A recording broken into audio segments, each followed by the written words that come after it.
Hello student, আমাদের the hero text প্রশ্ন উত্তর আগের দিন আমরা শেষ করে দিয়েছিলাম। আজকে একটু গ্রামার পার্ট নিয়ে আলোচনা করি।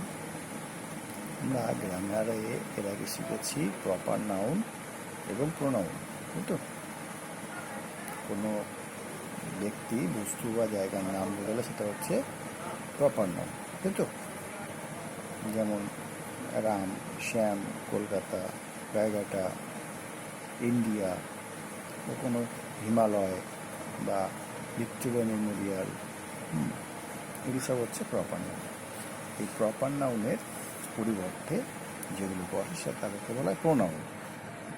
এগুলো আগে শিখেছি। আজকে আমরা নতুন একটা জিনিস শিখবো, সেটা হচ্ছে অ্যাডজেক্টিভ। দেখো এখানে বাক্য এখানে দেওয়া আছে আমাদের বইতে, I was not an important player to them. Look here, এই I was not an important player to them, এইখানে এই যে প্লেয়ার, খেলোয়াড়, কেমন খেলোয়াড়? ইম্পর্ট্যান্ট। তাহলে এই প্লেয়ার খেলোয়াড়কে কোয়ালিফাই করছে কি? এই শব্দটা ইম্পর্ট্যান্ট। আমি ছিলাম না একজন গুরুত্বপূর্ণ খেলোয়াড় তাদের কাছে। কেমন খেলোয়াড়? গুরুত্বপূর্ণ খেলোয়াড়। তাহলে এই যে ইম্পর্ট্যান্ট শব্দটা, এ কিন্তু এই খেলোয়াড়কে বিশেষিত করছে। পরের লাইনে দেখো, I had never experienced such a painful bite. আমি কখনো এরকম যন্ত্রণাপূর্ণ কামড় অভিজ্ঞতা লাভ করিনি। তাহলে এই যে বাইট মানে কামড়। কেমন কামড়? যন্ত্রণাদায়ক বা যন্ত্রণাপূর্ণ। তাই পেইনফুলটা হচ্ছে কিন্তু এই বাইটকে বিশেষিত করছে। এখানে ইম্পর্ট্যান্ট প্লেয়ারকে বিশেষিত করছে। কেমন প্লেয়ার? Important player. ঠিক তেমনি পেইনফুল বিশেষিত করছে বাইটকে। তাহলে এখানে প্লেয়ার বা বাইট এটা হচ্ছে নাউন, আর এই নাউনকে যা বিশেষিত করে সেটা হচ্ছে অ্যাডজেক্টিভ। যেমন প্লেয়ারকে বিশেষিত করছে ইম্পর্ট্যান্ট, বাইটকে বিশেষিত করছে পেইনফুল। তো এইবার নিচের এই বাক্যগুলো দেখো, এবং এইখানে বলছি যেগুলো সার্কেল করতে হবে নাউনকে সার্কেল করতে হবে এবং আন্ডারলাইন করতে হবে কাকে? সেই the words that describe the quality or kind of the noun. নাউনগুলোকে গোল করতে হবে এবং যে শব্দগুলো এই নাউনের দোষ গুণ অবস্থা বোঝাচ্ছে সেগুলোকে আন্ডারলাইন করতে হবে। যেমন হি ইজ এ ব্রেভ বয়, এর মধ্যে নাউন কোনটা? নাউন হচ্ছে বয়। কেমন ছেলে? সে একজন সাহসী ছেলে। তাহলে বয় হচ্ছে নাউন, আর কেমন ছেলে? ব্রেভ। তাহলে ব্রেভটা হচ্ছে এই ছেলেটার গুণ। তাহলে এটাকে আন্ডারলাইন করতে হবে। This is a beautiful dress, এটা একটা সুন্দর ড্রেস। তাহলে এখানে নাউন কোনটা? নাউন হচ্ছে ড্রেস। ড্রেসটা হচ্ছে নাউন। আর কেমন ড্রেস? Beautiful dress. তাহলে বিউটিফুল হচ্ছে ওই ড্রেসের গুণ। ঠিক আছে, পরে পেয়ে চলে যাই। এই যে আমরা নাউন এবং নাউনকে কোয়ালিফাই করছে বা নাউনের দোষ গুণ অবস্থা সংখ্যা বর্ণ ইত্যাদিকে যে প্রকাশ করছে, একে আমরা বলবো কোয়ালিফাইং অ্যাডজেক্টিভ। কী বলবো? Qualifying adjective. এবার যে শব্দগুলো যেমন আন্ডারলাইন করলাম এইখানে, এই যে শব্দগুলো আন্ডারলাইন করলাম ব্রেভ বা বিউটিফুল, এই শব্দগুলোকে বলবো আমরা কি? Qualifying adjectives. তাহলে কোয়ালিফাইং অ্যাডজেক্টিভস কি বলছে? Qualifying adjectives describe the kind or quality or characteristics of a person, animal, place or things. অর্থাৎ কোয়ালিফাইং অ্যাডজেক্টিভ হচ্ছে কোনো ব্যক্তি, কোনো প্রাণী বা কোনো জায়গা বা কোনো জিনিসের গুণকে বর্ণনা করে, তাকে বলা হয় কোয়ালিফাইং অ্যাডজেক্টিভ। বাংলায় বলা হয় কি? বিশেষণ। কি বলা হয়? বিশেষণ। ঠিক আছে, অর্থাৎ নাউন বা বিশেষ্যে দোষ, গুণ, অবস্থা, সংখ্যা, বর্ণ ইত্যাদি যা প্রকাশ করে এটা হচ্ছে অ্যাডজেক্টিভ। এখানে হচ্ছে গুণবাচক বিশেষণ। গুণবাচক মানে হচ্ছে কোয়ালিটি। তাহলে এখানে দেখো বলছে আন্ডারলাইন দ্য কোয়ালিফাইং অ্যাডজেক্টিভ। এবার এই নিচের বাক্যগুলির মধ্যে যেগুলো কোয়ালিফাইং অ্যাডজেক্টিভ আছে সেগুলোকে আন্ডারলাইন করতে হবে। Today we enjoyed A tasty lunch. আজ আমরা উপভোগ করেছি একটা টেস্টি লাঞ্চ, সুস্বাদু দুপুরের আহার। লাঞ্চ মানে দুপুরের আহার আমরা জানি। তাহলে কেমন লাঞ্চ? টেস্টি। তাহলে টেস্টিটা হচ্ছে কোয়ালিফাইং অ্যাডজেক্টিভ। এই লাঞ্চ না কিন্তু, সরি, তাহলে আলাদা হবে কোনটা? টেস্টির তলায়। ঠিক আছে। I saw an exciting match yesterday. আইসো আমি দেখেছিলাম একটা উত্তেজনাপূর্ণ ম্যাচ, খেলা গতকাল। তাহলে কেমন খেলা? উত্তেজনাপূর্ণ। তাহলে এক্সাইটিংটা হচ্ছে কোয়ালিফাইং অ্যাডজেক্টিভ। মাই গ্র্যান্ডমা, আমার ঠাকুমা, টোল্ড মি, আমাকে বলেছিল, অ্যান ইন্টারেস্টিং স্টোরি, একটা আকর্ষণীয় গল্প বলেছিল। তাহলে কেমন গল্প? ইন্টারেস্টিং। তাহলে ইন্টারেস্টিং হচ্ছে কোয়ালিফাইং অ্যাডজেক্টিভ। তাহলে the bright moon shines in the clear sky. এখানে দেখো এই যে ব্রাইট, উজ্জ্বল চাঁদ। কেমন চাঁদ? উজ্জ্বল চাঁদ। তাহলে এই চাঁদের গুণ প্রকাশ পাচ্ছে ব্রাইটে, তার ব্রাইট হচ্ছে কোয়ালিফাইং অ্যাডজেক্টিভ। একই রকমভাবে ইন দ্য ক্লিয়ার স্কাইয়ের কেমন আকাশ? পরিষ্কার আকাশ। তাহলে যে ক্লিয়ারটা হচ্ছে কোয়ালিফাইং অ্যাডজেক্টিভ। বুঝা গেল? তাহলে আজকে আমাদের মূলত গ্রামারের টাস্ক হচ্ছে কোয়ালিফাইং অ্যাডজেক্টিভ কাকে বলবো। আগে জানতে হবে অ্যাডজেক্টিভ বা বিশেষণ কাকে বলে। নাউন বা প্রোনাউনের দোষ, গুণ, অবস্থা, সংখ্যা, বর্ণ ইত্যাদি যা দ্বারা প্রকাশ করা হয় তাকে বলা হয় অ্যাডজেক্টিভ বা বিশেষণ। এবার যেগুলোকে আমরা দোষ না, শুধুমাত্র গুণ প্রকাশ করব, গুণ, তাকে বলবো আমরা কোয়ালিফাইং অ্যাডজেক্টিভ। যেমন টেস্টি লাঞ্চের টেস্টি, এক্সাইটিং ম্যাচের এক্সাইটিং, ইন্টারেস্টিং স্টোরির ইন্টারেস্টিং, ব্রাইট মুনের ব্রাইট, ক্লিয়ার স্কাইয়ের ক্লিয়ার। এগুলো হচ্ছে কোয়ালিফাইং অ্যাডজেক্টিভ। এছাড়াও আজকে আমরা গ্রামার একটা আলোচনা করব, সেটা হচ্ছে ভার্ব। আমি পড়ানোর সময় বলেছিলাম যে প্রতিটা টেন্সের ক্ষেত্রে যে ভার্ব পাস্ট ফর্ম বলে দিয়েছিলাম, এটার পাস্ট ফর্ম এটা, এটার পাস্ট ফর্ম এটা। তো দেখো এখানে আছে, বলছে every afternoon my friends played football or cricket. তাহলে প্লে ভার্বটা কোথা থেকে এসছে? প্লে থেকে এসছে। কোথা থেকে এসছে? প্লে। প্লের পাস্ট ফর্ম কি? প্লে থেকে হয়েছে প্লেড।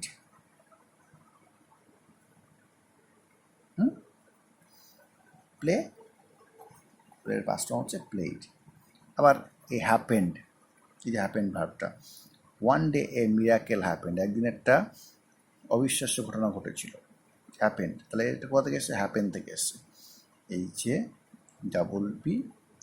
HAPPEN। হ্যাপেনের পাস্ট ফর্ম কি? হ্যাপেন্ড।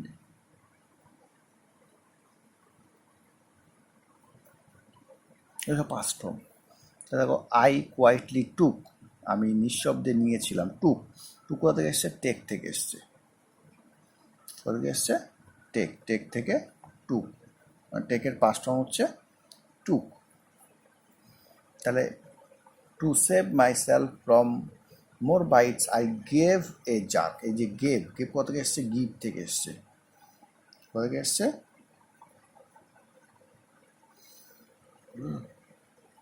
গিভ থেকে এসছে। তাহলে গিভের পাস্ট ফর্ম হচ্ছে গেভ। ঠিক আছে, তাহলে আমরা দেখলাম প্লের পাস্ট ফর্ম প্লেড, হ্যাপেনের পাস্ট ফর্ম হ্যাপেন্ড, টেকের পাস্ট ফর্ম টুক,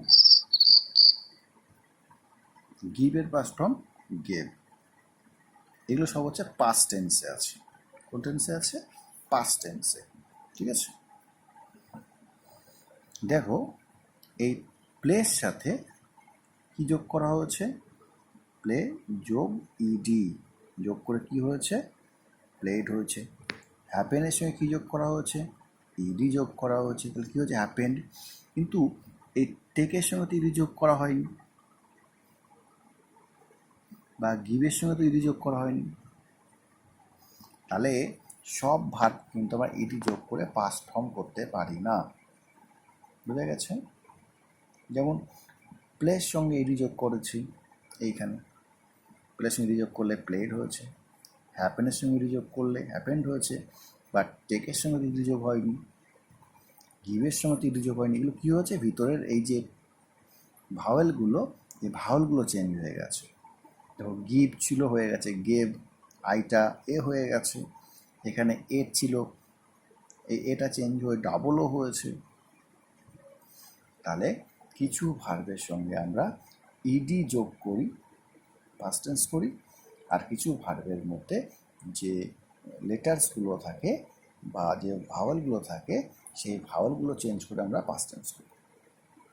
তাহলে কোনো ভার্বকে পাস্ট টেন্স করার জন্য দুটো উপায় আছে। একটা হচ্ছে ভার্বের সঙ্গে ইডি যোগ করো, এবং প্লের সঙ্গে ইডি যোগ করলে প্লেড হবে, হ্যাপেনের সঙ্গে ইডি যোগ করলে হ্যাপেন্ড হবে, আর না হলে সেই ভার্বের মধ্যে যে ভাওয়েলগুলো আছে সেই ভাওয়েলগুলোকে চেঞ্জ করে দাও। যেমন দেখুন এখানে এ আর টি এ কে ই ছিল, তাহলে এ আর ই ছিল, এটাকে আমরা ডাবলও করে দিয়েছি।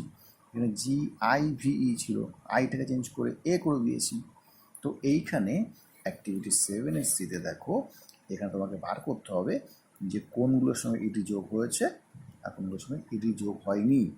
তাহলে so I felt, felt ED যোগ হয়েছে কি, ফিল থেকে এসছে, দেখো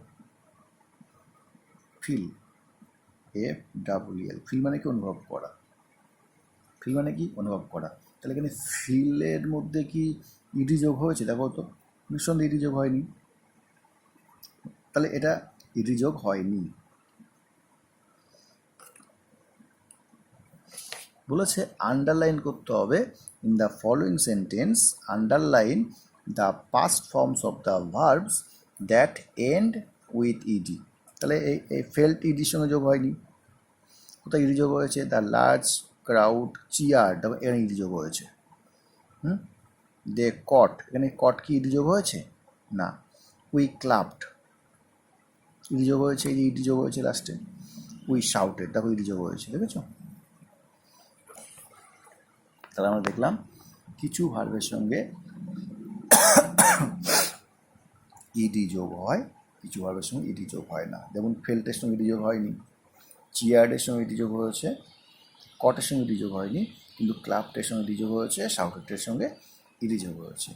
এইবার যে সমস্ত ভার্বের সঙ্গে আমরা ইডি যে যোগ করে তার প্রেজেন্ট ফর্ম থেকে পাস্ট ফর্ম করতে পারি, কী বললাম, যে সমস্ত ভার্বের সঙ্গে আমরা ইডি যোগ করে তার প্রেজেন্ট ফর্ম থেকে পাস্ট ফর্ম করতে পারি তাকে বলবো আমরা রেগুলার ভার্ব। কী ভার্ব, রেগুলার ভার্ব।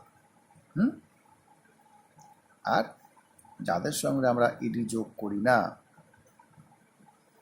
যাদের সঙ্গে আমরা ইডি উইদাউট অ্যাডিং ইডি, মানে ইডি যোগ ব্যতীত, তাদেরকে আমরা বলবো ইরেগুলার ভার্ব। বোঝা গেছে? তাহলে আমরা আজকে ভার্ব টোটাল কয় প্রকার, দুই প্রকার ভার্ব শিখলাম। একটা হচ্ছে রেগুলার ভার্ব, আরটা হচ্ছে ইরেগুলার ভার্ব। ঠিক আছে? তাহলে ভার্ব কয় প্রকার বলছি আমরা, ভার্ব হচ্ছে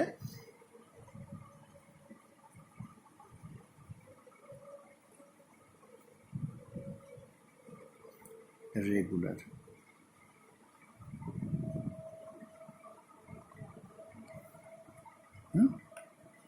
আরটা হচ্ছে ইরেগুলার।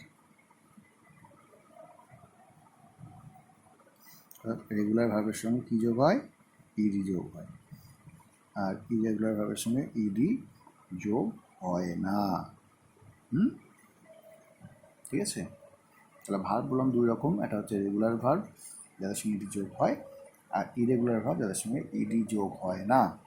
তাহলে কী হয় এদের সঙ্গে, এদের মধ্যে যে লেটার্সগুলো থাকে সেই লেটার্সগুলো চেঞ্জ হয়ে যায়, তাদের বলবো আমরা ইরেগুলার ভার্ব। ক্লিয়ার? তাহলে ভার্ব হচ্ছে আমরা দুই প্রকার বললাম, একটা রেগুলার ভার্ব, একটা ইরেগুলার ভার্ব। যেগুলোর সঙ্গে ইডি যোগ হয়, যেমন ক্লাবড ইডি যোগ হয়েছে, শাউটেড ইডি যোগ হয়েছে, চিয়ার্ড ইডি যোগ হয়েছে, তাহলে এগুলো রেগুলার ভার্ব। আর যেগুলো ইডি যোগ হয় না সেগুলো হচ্ছে ইরেগুলার ভার্ব। তা তোমাদের কাজ হচ্ছে এখন এই রেগুলার ভার্ব আর ইরেগুলার ভার্ব জোগাড় করা। দেখি অ্যাক্টিভিটি 7-এর না কিছু আছে, দেখি অ্যাক্টিভিটি 7-এর কি আছে। Very good. এখানে দেখো বলছে pick out regular and irregular verbs. Tarsha sang, তাহলে এই যে স্যাং ভার্বটা, এই স্যাং ভার্বটা এটা কি ইডি যোগ হয়েছে? ইডি যোগ নেই, তাহলে এটা রেগুলার না ইরেগুলার? এটা হচ্ছে ইরেগুলার ভার্ব স্যাং। আচ্ছা, মাই ব্রাদার হেল্পড, তাহলে ইডি যোগ হয়েছে, তাহলে হেল্প হচ্ছে রেগুলার ভার্ব।